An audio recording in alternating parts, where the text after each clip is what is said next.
Urgent, urgent, urgent, urgent.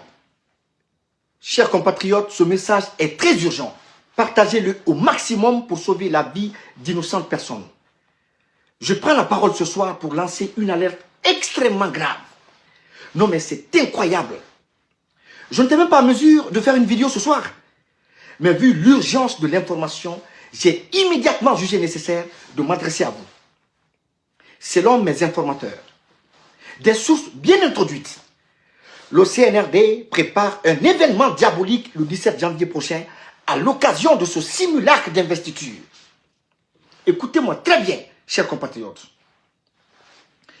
Quand je vous dis que ce pays est dirigé par des hommes sans foi ni cœur, beaucoup refusent encore d'y croire. Pourtant, je vous demande une seule chose. Une seule. Prenez cette information avec le plus grand sérieux, car l'heure est grave. Parce que là, il ne s'agit pas de moi. Il s'agit de la vie des citoyens qui vont se déplacer pour se rendre au stade de Nongo le 17 janvier. Que vous m'aimiez ou pas, ce n'est pas le sujet. Alors, écoutez-moi très bien. Je vais vous rappeler un fait, chers compatriotes. Lors du drame de Zérekouré qui a fait plus de 300 morts, j'avais échangé directement avec Mamadi Doumbouya à travers des messages que je vais vous lire ici. Je lui ai dit, Président, je vous présente tout d'abord mes condoléances les plus attristées suite à ce drame qui endeuille notre pays. Mais en pareille situation, il y a une manière de sortir la tête de l'eau. Je dis, vous êtes là? Il dit oui. Je dis, si vous n'agissez pas, votre nom sera souillé par le sang d'innocents Guinéens à cause de la cupidité de vos collaborateurs. Agissez. Agissez. N'ayez pas peur, car vous êtes le premier magistrat du pays aujourd'hui. Vous avez le peuple d'un côté qui attend des actions fortes et le système de l'autre qui banalise les faits. Il me dit, en faisant quoi concrètement? Il me répond, en faisant quoi concrètement?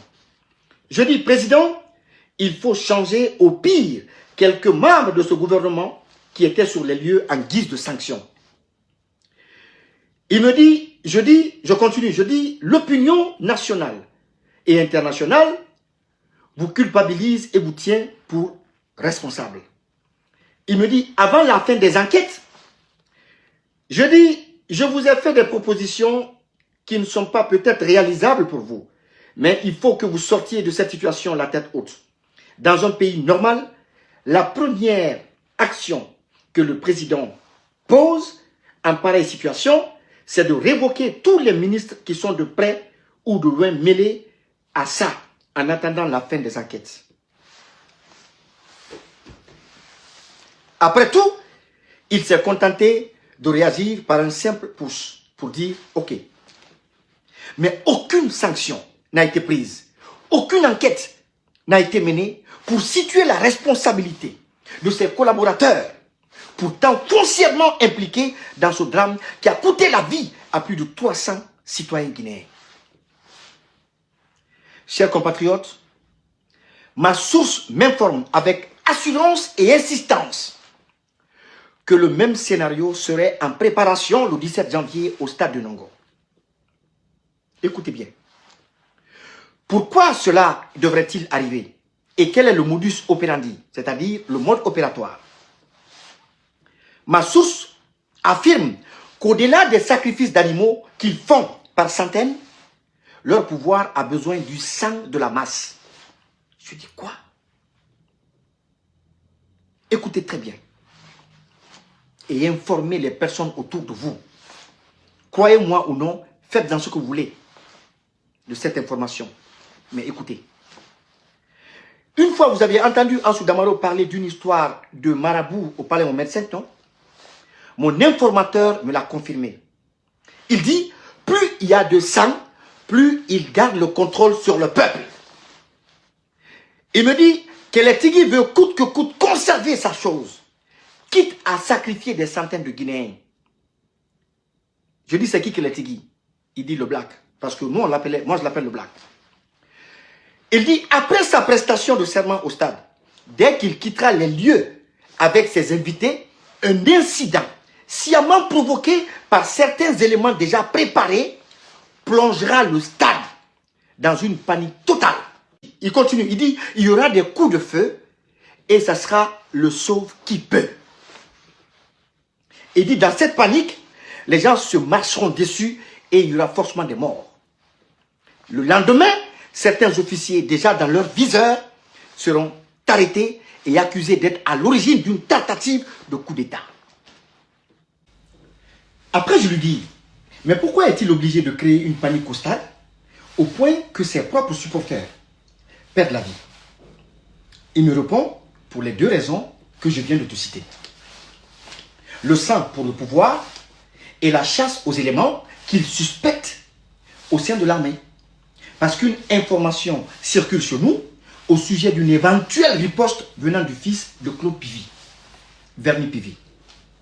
Ils veulent donc profiter pour faire taire définitivement les éléments qu'ils suspectent. Je dis waouh. Waouh. Ensuite, je lui demande, mais comment puis-je vérifier cette information?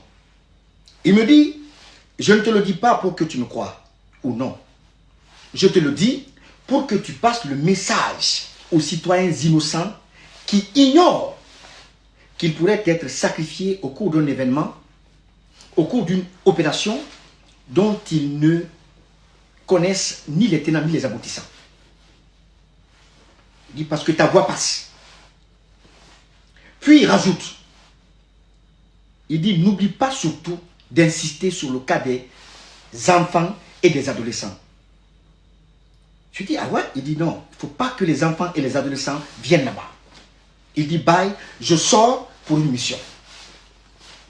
Voilà, chers compatriotes, voilà, chers peuples de Guinée, ce qui se trame dans les couloirs du CNRD et ce qui attend les innocents le 17 janvier au stade de Nongo.